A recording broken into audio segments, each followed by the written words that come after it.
yaitu saat terjadinya transaksi pemberian pinjaman, ya kita belum menerima uang ya, bahkan kita mengeluarkan uang kan, kas diterima atau bunga nominal masih belum ada alias kosong.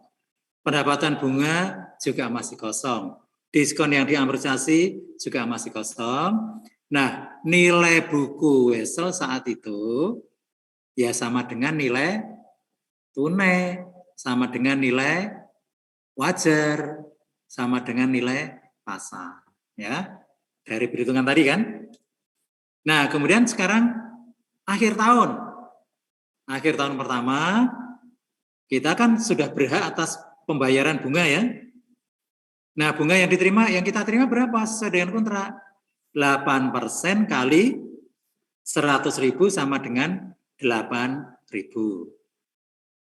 Nah, kemudian pendapatan bunga yang kita akui itu sebesar bunga pasar, yaitu 10% dikalikan dengan nilai buku awal periode, yaitu 10% dikalikan 92.418. Ya, jadi 10% tarif bunga pasarnya dikalikan nilai Wesel awal, nilai buku Wesel awal 92.418. Nah, dibulatkan angkanya ini ya.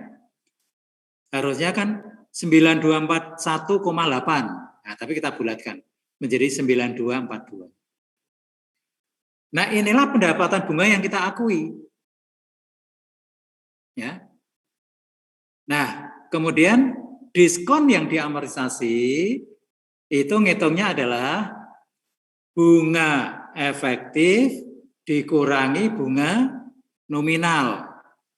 Bunga efektifnya 9242, bunga nominalnya 8.000. Jadi 9242 dikurangi 8.000 sama dengan 1242. Ya. Nah, kemudian nilai buku Wesel yang baru adalah nilai buku awal ditambah diskon yang diamortisasi. Jadi 92.418 ditambah 1242 sama dengan 93.660.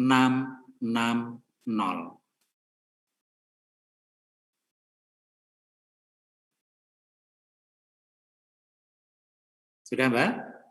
Nah, sekarang coba Anda lihat di sini.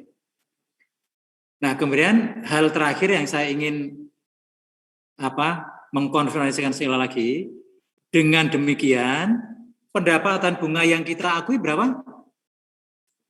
9242 itu terdiri atas bunga nominal ditambah dengan diskon yang diamortisasi. Jadi diskon ini adalah bagian dari bunga. Ya. Jadi yang kita akui sebagai pendapatan bunga 8.000 ditambah 1242 ketemu 9242. Nah, inilah yang disebut dengan bunga efektif, bunga pasar. Nah, nanti kalau untuk kasus premi kebalikannya, gitu ya. Kalau untuk kasus premi kebalikannya. Nanti ini namanya bukan diskon tapi premi, ya. Pendapatan bunganya adalah bunga nominal dikurangi premi. Dan premi nanti mengurangi nilai buku. Sudah, yang lain baris berikutnya cara ngitungnya sama. Misalnya 31 Desember 2016. Kalau ini masih sama ya. Kalau ini kan sama semua karena bunga kontrak. Pendapatan bunga atau bunga efektif adalah 10% kali nilai buku awal tahun 2016 atau akhir tahun 2015. Ya. Kemudian diskon yang diamortisasi itu bunga efektif minus bunga nominal ketemu sekian 1366. Kemudian nilai buku yang baru adalah nilai buku sebelumnya ditambah nilai buku ditambah diskon yang diamortisasi dan seterusnya. Nah, sehingga nanti pada tahun terakhir ya, pada tahun terakhir nilai buku Wesel itu sama dengan 100.000. Nah, 100.000 inilah yang disebut dengan nilai jatuh tempo atau maturity value. Ya, maturity value. Nah, karena angkanya sama dengan nilai nominal, maka ada yang menyebut bahwa maturity value itu sama dengan nilai nominal. Ya, karena angkanya pasti dan harus sama. Gitu. Nah, kemudian coba secara keseluruhan kas yang kita terima selama 5 tahun 40.000. Bunga yang menjadi pendapatan kita selama 5 tahun 47582. Ya. Jelas ya? Ya sudah. Kalau dari sini lalu Anda ditanya, buatlah jurnal pada tanggal 31 Desember 2015. Ya gampang sekali, tinggal melihat ke sini ya. Kita nerima kas 8.000, berarti debit kas, ya kan? Pendapatan bicara di sebelah mana? Kanan, pendapatan bunga 9242. Kemudian diskon ini karena menambah piutang wesel, kita catat di sisi debit. Ya. Nah ini. Nah, nanti kalau dilanjutkan, buatlah jurnal 31 Desember 2016. Sama, tinggal ngambil angka dari sini. Makanya tabel amortisasi wesel ini ya penting sekali. Karena begitu Anda bisa membuat ini, nanti pertanyaan terkait dengan jurnal itu gampang sekali. Nah, nanti kalau ini dikembangkan lagi ya,